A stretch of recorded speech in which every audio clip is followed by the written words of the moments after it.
Tidak ada akhir yang terlihat bagi dunia Pokemon, dan franchise ini intinya telah menghadirkan petualangan inovatif selama bertahun-tahun. Prinsip dasar Pokemon sebenarnya tetap sama, karena pelatih Pokemon pemberani akan melakukan apapun untuk menjadi champion Pokemon, dan mengisi Pokédex mereka sepuasnya. Pokemon berevolusi dengan berbagai cara, baik melalui pengalaman bertarung, kondisi lingkungan, atau bantuan batu evolusi khusus yang mempengaruhi evolusi mereka. Moonstone adalah contoh peninggalan langka yang sudah ada sejak generasi pertama. Namun, seringkali sulit untuk menentukan mana Pokemon yang dapat dibantu untuk dikembangkan menggunakan batu ini.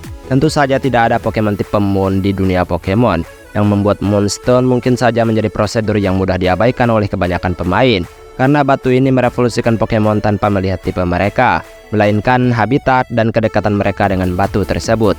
Dan berikut mereka yang mendapatkan akses dengan menggunakan Moonstone. Jadi kalau begitu mari langsung saja kita masuk ke daftarnya. Let's go!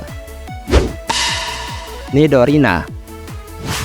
Game Pokemon generasi pertama jauh lebih sederhana daripada generasi yang muncul saat ini. Dan masih ada sedikit konsep yang lebih rumit yang akan dieksplorasi lebih lanjut dalam game-game selanjutnya pastinya. Pada generasi pertama, Nidoran adalah satu-satunya Pokemon yang memiliki jenis kelamin. Dalam artian, mereka benar-benar dipisahkan dalam gender sebelum simbol gender dimasukkan dalam game. Hal ini mengakibatkan Nidoran berevolusi menjadi Nidorina untuk versi betinanya. Nidoran berevolusi menjadi Nidorina di level 16. Nidorina adalah Pokemon tipe Poison. Tetapi karena tidak ada Poison Stone, ya Pokemon khusus ini mendapat manfaat dari interaksi dengan Moonstone. Nidoqueen adalah evolusinya yang terlihat raksasa banget dan juga sangat berbahaya, terutama di generasi pertama. Pokemon ini mendapat manfaat dari peningkatan statistik dan teknik yang lebih mengesankan. Dan Nidoqueen juga menjadi Pokemon dengan kombinasi tipe Poison Ground yang cukup menguntungkan. Nidoqueen bahkan tidak kehilangan satupun kemampuan racun pra-evolusinya. Yang lebih baik lagi ya munculnya serangan tipe tanah membantu menghasilkan kekuatan yang lebih baik untuk mereka. Nidorino. Nidorino adalah salah satu dari 151 Pokemon asli yang keluar dari wilayah Kanto generasi pertama. Nidorino adalah Pokemon tipe Poison yang cukup ganas yang dapat menimbulkan kerusakan serius jika salah satu serangannya mengenai targetnya dengan tepat. Pemain dapat menemukan Nidorino di habitat aslinya yaitu di alam liar atau di Safari Zone dalam generasi pertama. Singkatnya, pemain bisa mendapatkan Nidorino jika mereka menaikkan Nidoran mereka ke level 16. Pengalaman bertarung yang berkelanjutan akan membuat Nidorino lebih kuat, namun tidak akan memicu perubahan evolusi bentuk akhir untuk Pokemon ini. Nidorino belum tentu merupakan Pokemon pertama yang terlintas dalam pikiran pemain saat memperoleh Moonstone. Namun sekali lagi, pasangan yang tidak terduga ini mendorong Nidorino melampaui batas kemampuannya dan memasuki Nidoking dengan kombinasi tipenya yaitu Poison Ground. Tipe yang lebih luas ini membantu Nidoking mendominasi dalam pertempuran. Hal ini sebenarnya juga agak mengejutkan bahwa tidak ada game Pokemon selanjutnya yang menampilkan bentuk baru melalui penggunaan Moonstone pada Pokemon tipe Poison. Nidoking adalah salah satu Pokemon terbaik di generasi pertama, dan sangat disayangkan bahwa hal ini semakin menjadi renungan di game-game selanjutnya. Clefairy. Pokemon kemungkinan besar akan sangat berbeda jika partner S di anime adalah Clefairy, bukan Pikachu, karena itu pernah direncanakan sejak awal. Pikachu terbukti menjadi sosok yang lebih serba bisa dan menarik bagi anak laki-laki dan juga perempuan. Meski demikian, ya tentu saja Clefairy masih mendapat banyak perhatian baik dalam video game aslinya maupun serial manga yang menyertai Pokemon ini. Clefairy adalah Pokemon yang paling sering dikaitkan dengan Moonstone. Bahkan episode ke-6 dari anime yaitu Clefairy and the Moonstone secara khusus dikhususkan untuk hubungan antara Pokemon ini dan juga batu evolusi tersebut.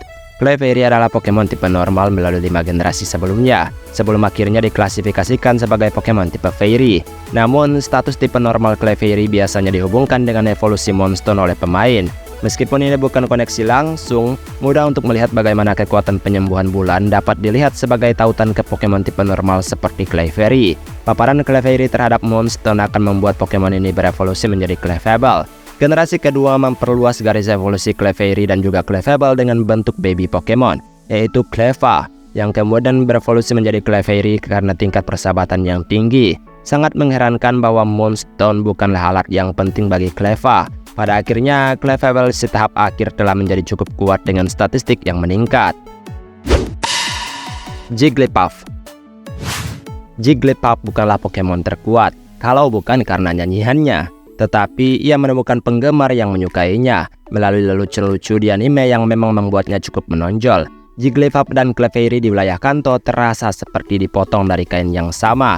Mereka berdua adalah Pokemon tipe normal generasi pertama yang kemudian menjadi memiliki tipe ganda yaitu Normal Fairy pada generasi ke-6. Belum lagi mereka juga memiliki wujud praevolusi generasi kedua yang berkembang melalui faktor persahabatan yang tinggi. Kesamaan ini bahkan termasuk ketergantungan Jigglypuff pada Moonstone untuk menjadi tahap akhirnya yaitu Wigglytuff. Wigglytuff menjadi lebih elastis dan ringan daripada Jigglypuff, yang memungkinkan Pokemon ini melayang ke tempat yang sangat tinggi. Mungkin tindakan menentang gravitasi ini adalah upaya Pokemon ini untuk mencapai bulan itu sendiri, yang telah memainkan peran penting dalam kehidupan Pokemon tersebut.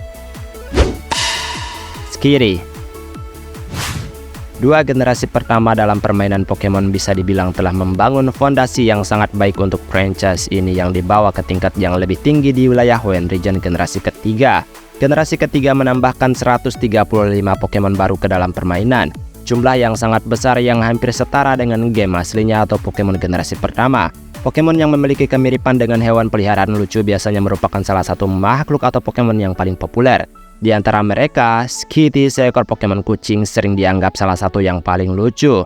Skitty adalah Pokemon tipe normal lugu yang mudah teralihkan perhatiannya dan cenderung mengejar ekornya sendiri untuk mendapatkan rangsangan. Pertarungan bukanlah keahlian Skitty, jadi masuk akal jika ia berevolusi melalui penggunaan Moonstone, bukan pengalaman bertarung atau level gitu. Paparan Moonstone pada Skitty menghasilkan Delcatty, kucing yang lebih mewah dari sebelumnya. Delcatty lebih kuat daripada Skitty, tapi itu masih belum cukup untuk menjadi Pokemon terbaik. Delcatty cenderung tidur dimanapun ia mau dan ia terkenal di Pokemon Beauty Pageants karena gaya dan bulunya yang mewah. Munna. Generasi kelima Pokemon adalah titik balik serius bagi franchise yang mencoba memulai kembali dengan Pokédex yang terdiri dari 156 Pokemon yang benar-benar baru, ya daripada mengandalkan Pokemon-Pokemon sebelumnya. Pokemon Black and White adalah game Pokemon yang paling populer untuk beberapa hal. Bahkan saat ini, Unova Region bisa tetap menjadi lokasi favorit penggemar dalam segi story-nya. Ya, dalam segi story memang ini sangat menarik.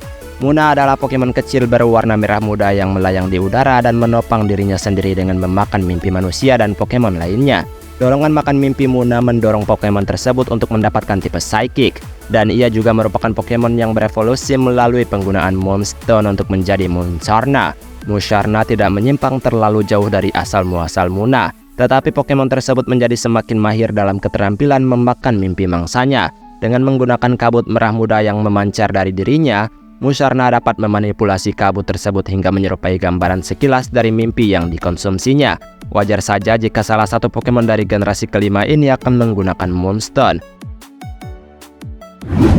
Itulah Pokemon yang mendapatkan kesempatan untuk berinteraksi dengan Moonstone, menciptakan evolusi untuk mereka dengan bebatuan dari luar angkasa tersebut. Sejauh ini sepertinya Moonstone perlu ditambahkan lagi untuk merevolusikan beberapa Pokemon.